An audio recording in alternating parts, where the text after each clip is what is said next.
Many thanks to Dr. Combo. Our second speaker this afternoon is Dr. Vince Bacote. Dr. Bacote is Associate Professor of Theology here at Wheaton College and directs the Center for Applied Christian Ethics at the college. We welcome his paper on African American theology.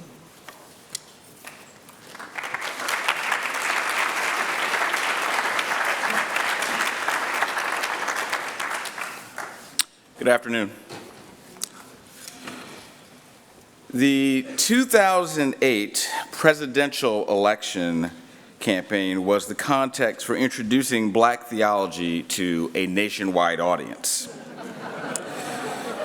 The selectively edited clips of Reverend Dr. Jeremiah Wright provoked significant controversy, especially because Wright was the pastor of then-candidate Barack Obama.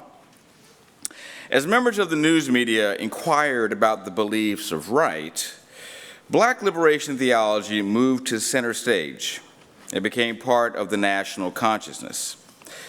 This was the theological framework of the man who was pastor to Obama. What was this Black theology? And was it a unique strain of theology, perhaps radical and out of the mainstream, with the implication that someone running for president could hold a version of Christian beliefs that was militant and even un-American? Of course, Black liberation theology is not the only expression of African American theology. Indeed, one can argue that African American theology began the moment when African slaves first encountered Christianity on American soil, and subsequently began to develop modes of Christian expression that mingled their indigenous practices with the gospel they learned from slave owners. In recent centuries, there's certainly a great tradition of preaching and music that has emerged from the various African American denominations. And these traditions express theological commitments, but not significantly in the manner of theological monographs and articles. My task here is to consider African American theology and ultimately to reflect on how this brand of contextual theology might stimulate our theological reflection as we strive to live with greater Christian faithfulness. Black liberation theology will be the primary focus because it perhaps is the most developed expression of African American theology, certainly in terms of the academy. After a brief survey of Black theology, I will present briefly the thought of two prominent representatives, note the response of womanist theology, and then summarize two recent critiques before suggesting a way forward for evangelical theology as it faces the concerns raised by this tradition. According to one version of the narrative, Black liberation theology originated on July 31st, 1966, when 51 Black pastors bought a full-page ad in the New York Times and demanded a more aggressive approach to eradicating racism. They echoed the demands of the Black Power movement, but the new crusade found its source of inspiration in the Bible. These members of the clergy resisted the idea that Black power was nihilistic and impossible to reconcile with Christianity. One significant motivation was that African Americans in the North had disagreements with the strategy of the civil rights movement. Black power was a response of those frustrated by the pace of the civil rights struggle, as well as a theology linked to the Southern African American churches that gave leadership to the movement. A younger group of civil rights activists wanted transformation more quickly, and Black theology was the name given to this newer movement. Black power was also the name given to the statement issued by the National Committee of Negro Churchmen that appeared in the New York Times on July 31st, 1966.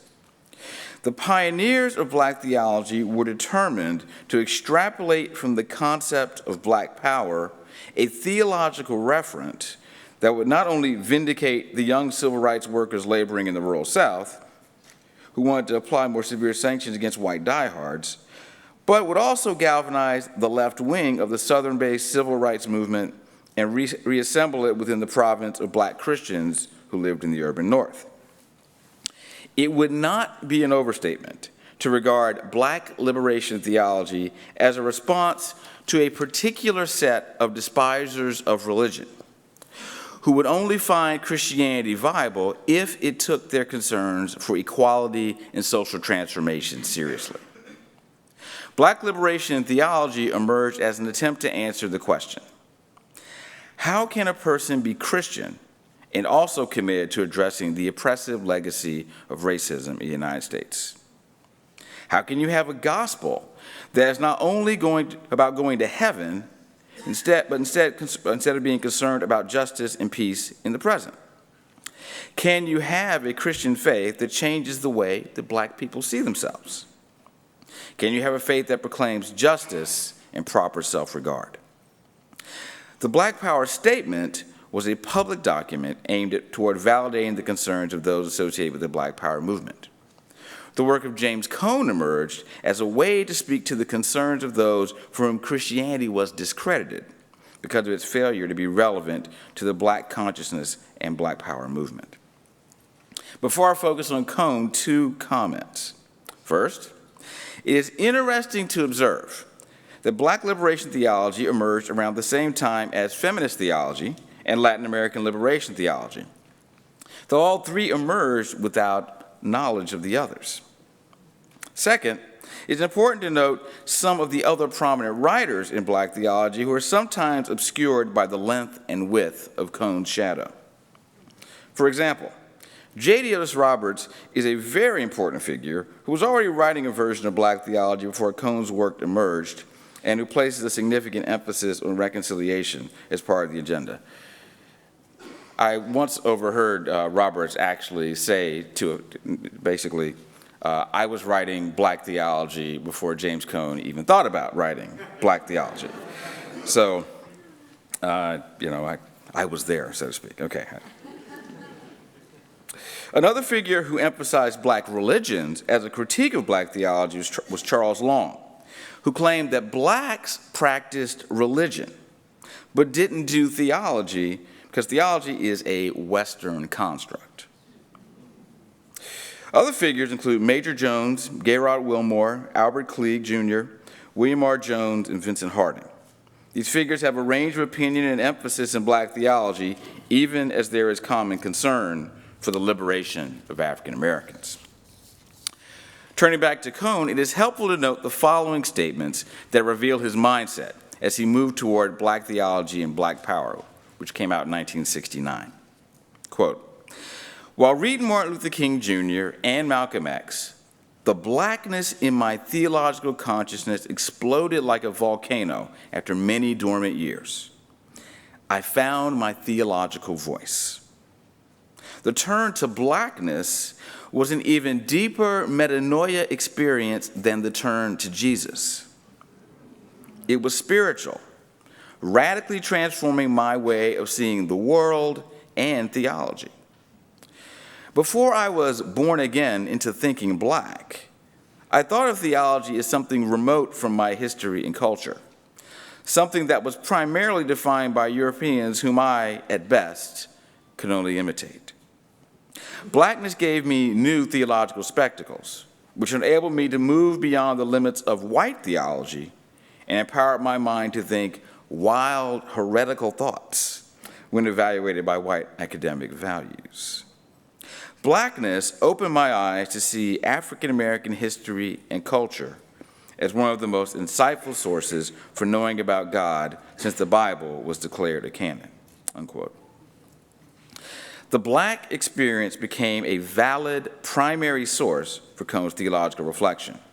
And the production of black theology and black power was an experience that liberated him from his liberal and neo-Orthodox professors and from writing theology that was irrelevant to the concrete life and death concerns of African Americans. I think that's a very important point, is that James Cone wasn't even thinking about evangelicals, okay? I mean, he's thinking about liberals and neo-Orthodox people and saying, I'm done with the kind of theology that you've been teaching me. In Black Theology and Black Power, Cone's central claim is that the Black Power movement is a legitimate expression of Christianity. because it is a religion that is focused on the liberation of the poor and oppressed, as revealed in Luke 4:18 and 19. Reflecting on the book's aim, Cone states, any theology that takes this religion as its starting point must also be accountable to the oppressed community in its struggle for freedom. It was in this theological and political context that the task of black theology was defined as that of analyzing black people's condition in light of God's revelation in Jesus Christ, with the purpose of creating a new understanding of black dignity among black people, and providing the necessary soul in that people to destroy white racism. For Cone, black power was a manifestation of Christ that could emancipate blacks from self-hatred and whites from racism. More recently, Cone's The Cross and the Lynching Tree expresses his ongoing desire for a Christianity that addresses the ongoing challenges of racism in America. By linking the death of Christ on the cross and the deaths of African Americans by lynching, Cone hopes to make clear that God cares for their plight by identifying with those who are crucified today. He states, quote, the cross and the lynching tree need each other. The lynching tree can liberate the cross from the false pieties of well-meaning Christians. The crucifixion was a first-century lynching. The cross can redeem the lynching tree and thereby bestow upon lynched black bodies an eschatological meaning for their ultimate existence. The cross can also redeem white lynchers and their descendants too, but not without profound cost, not without the revelation of the wrath and justice of God, which executes divine judgment, with the demand for repentance and reparation as a presupposition of divine mercy and forgiveness. Most whites want mercy and forgiveness, but not justice and reparations. They want reconciliation without liberation, the resurrection without the cross, unquote. While lynching is rare today, for Cone, the lynching tree symbolizes race in America because it reflects the fact that black people had no choice about being lynched, even as Christ had no choice in the face of the Roman state. For Cone, the good news is that just as God transformed the cross into a victory, the same hope can be present today for Americans if they confront the legacy of white supremacy with repentance and reparation. I've barely touched on Cone's work and not drawn attention to emphases such as his assertion that a person must become black in order to be saved. Black as the symbol for taking on the plight of the poor and oppressed, not going to get a melanin infusion or something. But now, briefly, I would like to draw attention to Dwight Hopkins, a former student of Cone who now teaches at the University of Chicago Divinity School. Writing in 1993 about an agenda for black theology, he states that the task of the theologian is to make the church and community accountable to what God had called the church and community to do as co-agents in the current divine kingdom in breaking for the poor on earth. The doing of a systematic black theology of liberation is in response to God's call to covenant with poor people in a divine human movement for freedom and full humanity.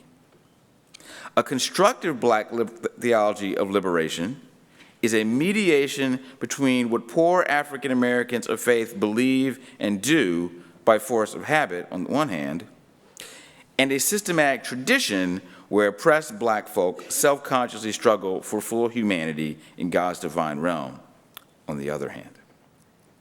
He further identifies priorities such as a commitment to the poor and resistance to a bourgeois status quo among those who have made it, the importance of preserving positive ties to the black church, which does not have a strong relationship to black liberation theology. It's never had a strong relationship with the black church. That's an interesting thing to observe.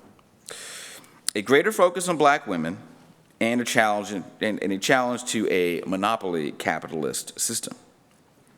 What's clear from these statements and other essays is that Hopkins wants to focus more intently on the poor and disenfranchised, with the aim of promoting a theology that leads to a society that's equal in every sense, what Hopkins regards as a balanced, full humanity. While Black liberation theology had an area of consistent emphasis, it came under criticism because of its inattention to African American women. Scholars such as Dolores Williams, Katie Cannon, Renee Leslie Hill, and Kelly Brown Douglas are among those who began writing womanist theology as a response to their frustrations with white feminist theology and Black liberation theology. The term womanist theology is inspired by Alice Walker's In Search of Our Mother's Gardens womanist prose. What exactly is a womanist? According to Dolores Williams, her origins are in the Black folk expression, "you acting womanish," meaning, according to Walker, wanting to know more and in greater depth than is good for one. Outrageous, audacious, courageous, and willful behavior. A womanist is also responsible, in charge, serious. She loves, she's committed. She's a universalist by temperament.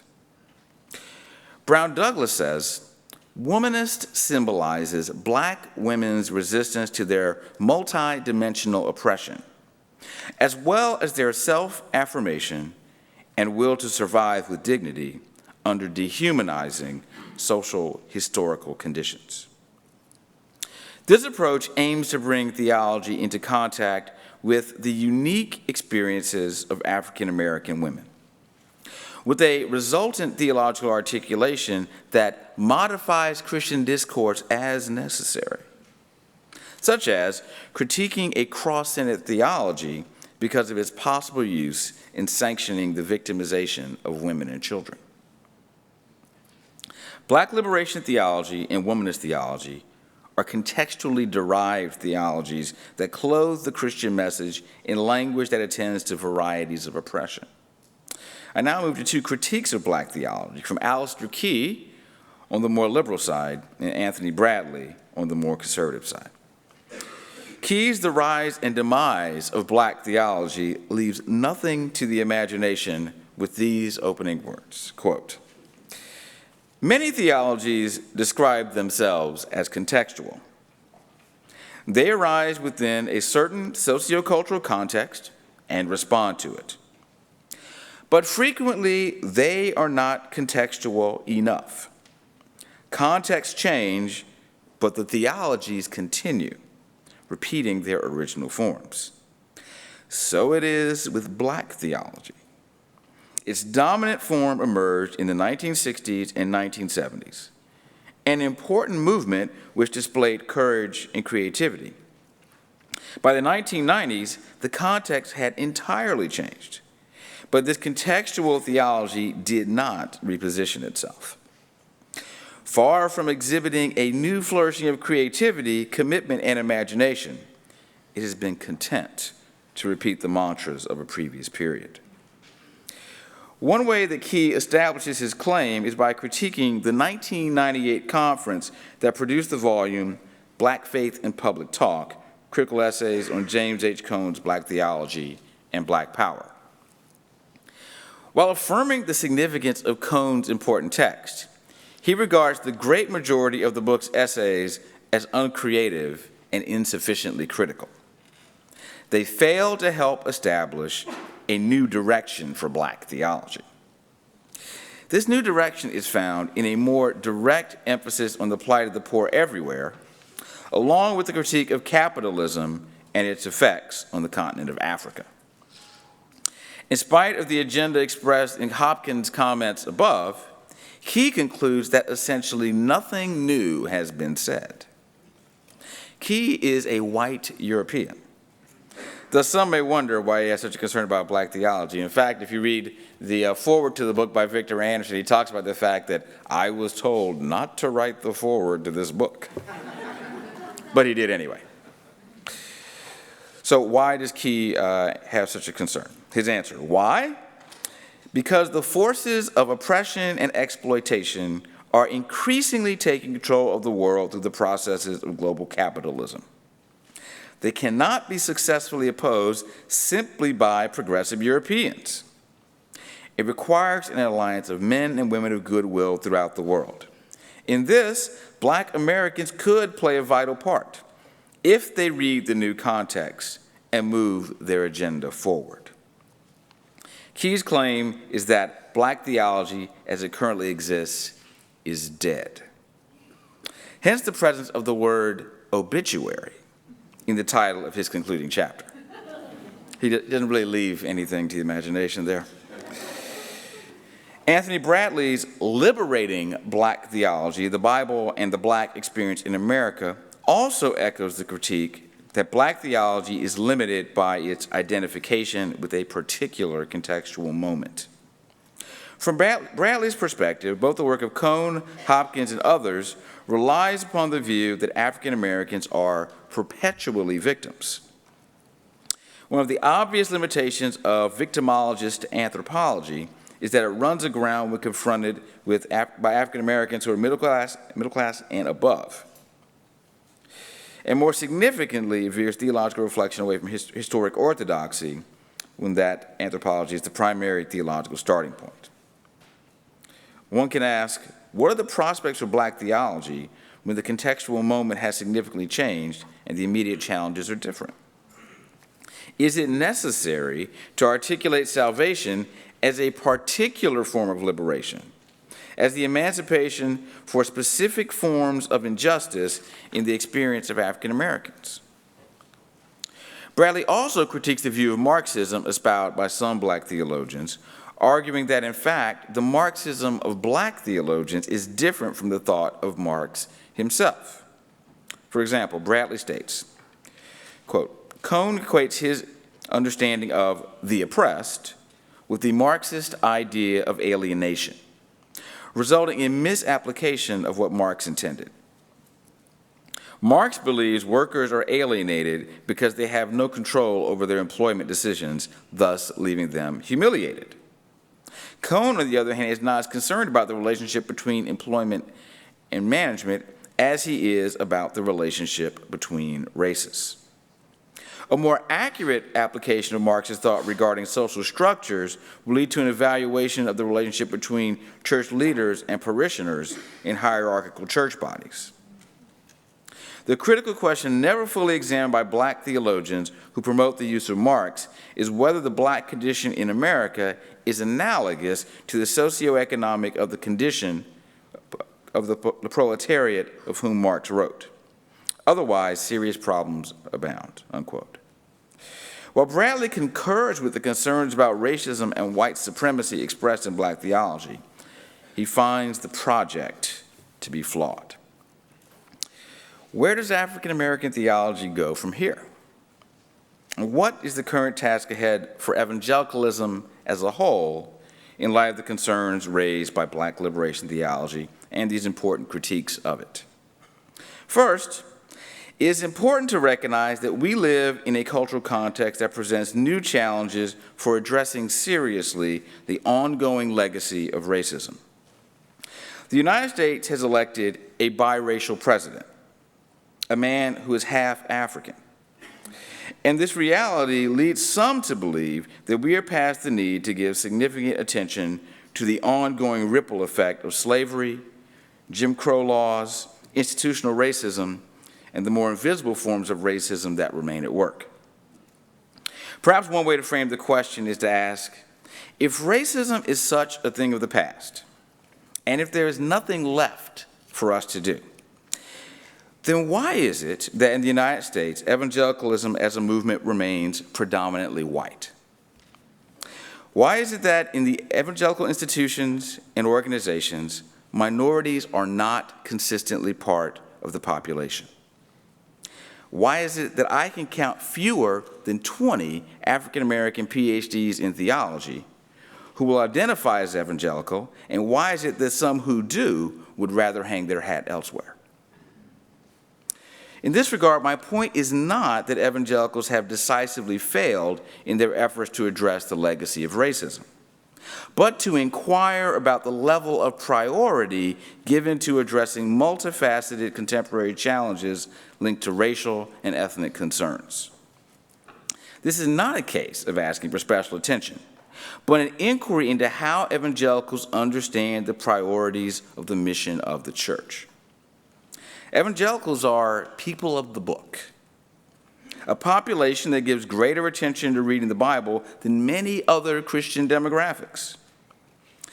If evangelicals have a desire to be truly biblical people, it is important to revisit how we read the Bible, construct our doctrine, and articulate our mission.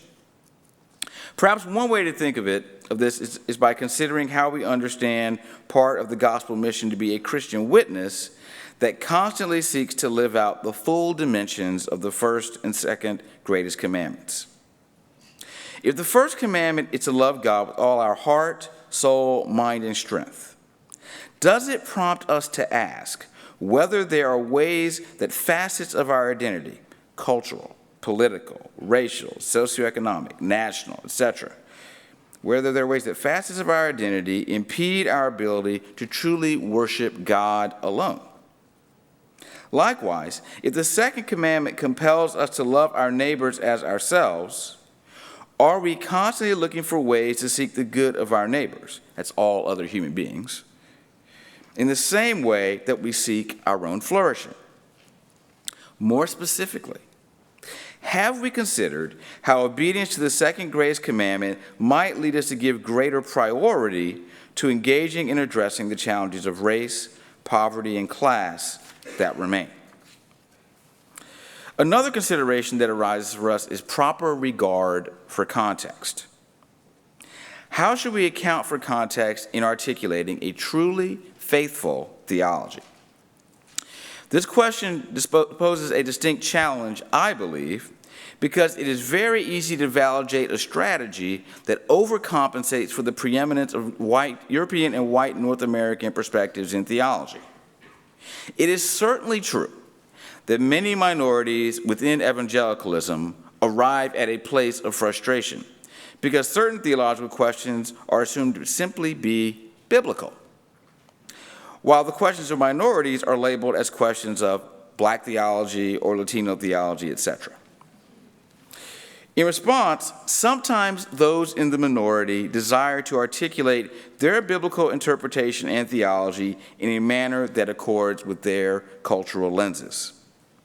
This is not necessarily problematic, but can run the risk of switching one form of privilege for another.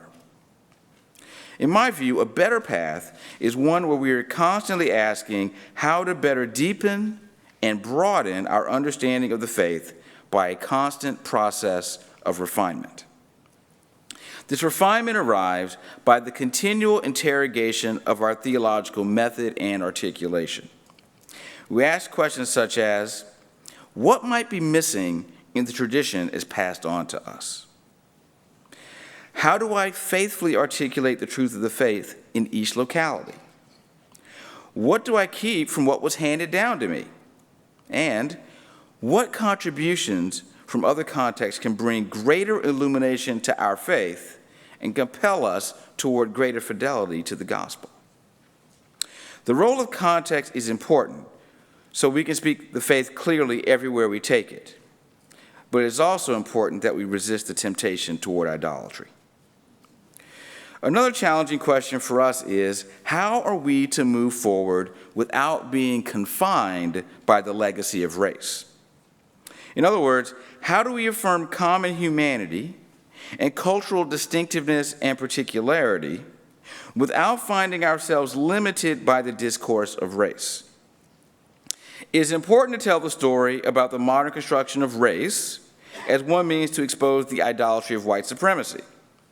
Yet this is ultimately not sufficient, because very often the theological response will still operate according to the racial logic that frames the way many of us think of identity in the modern West. William James Jennings' The Christian Imagination proposes that we reckon with the fact that our capacity to truly understand ourselves as creatures created by God has been compromised by modern racial thinking, particularly because we have separated identity from geography. He recognizes that this is a hard concept to grasp, precisely because we struggle to imagine a concept of identity that regards place and space as important. Our modern tendency is to construe identity according to the fiction of race, which is severed from our actual relationship to the creation. Think of it this way. God's promise to Abraham was that he would be the father of a nation identified with the land. And as Christians today, we anticipate the coming of a kingdom and taking up residence in a space that has realized the full potential of the creation, the New Jerusalem. Jennings' project prompts me to ask whether I have given much consideration at all to the fact that our ultimate identity is not separate from place. What is the goal if we desire to be free of the gravitational pull of race-based thinking? The goal is neither color blindness nor tribalism that creates unique domains for theological expression, but a robust creaturely identity that embraces particularity without being confined by it. As a theologian, for me, a final question is, how does our doctrine relate to our ethics? In this regard, I wonder how the entirety of our doctrinal beliefs, from creation to eschatology, facilitates and prioritizes certain ethical concerns. We have to ask ourselves if our beliefs and our practices are actually connected, given the bifurcation of theology and ethics that is the legacy of the modern world. For example, does sanctification only compel me to be a person of inward holiness and has nothing to do with my public commitments? Does my ecclesiology lead me into or away from engaging the machinery in our society that still produces glass ceilings and disparities in public education? Does my eschatology prompt me to only look heavenward and not regard the much-needed reform of our prison system as worth the investment of our time? And on it goes. African American theology had to be formed in the crucible of the legacy of racism in the United States. It couldn't help it. And now we find ourselves in a time where we must address that legacy in a different way. Evangelicals have an opportunity to live up to their identity as people of the book who strive to live with greater fidelity to the triune God and the gospel. This is an opportunity to be a living witness in the face of great challenge. Will we rise to it?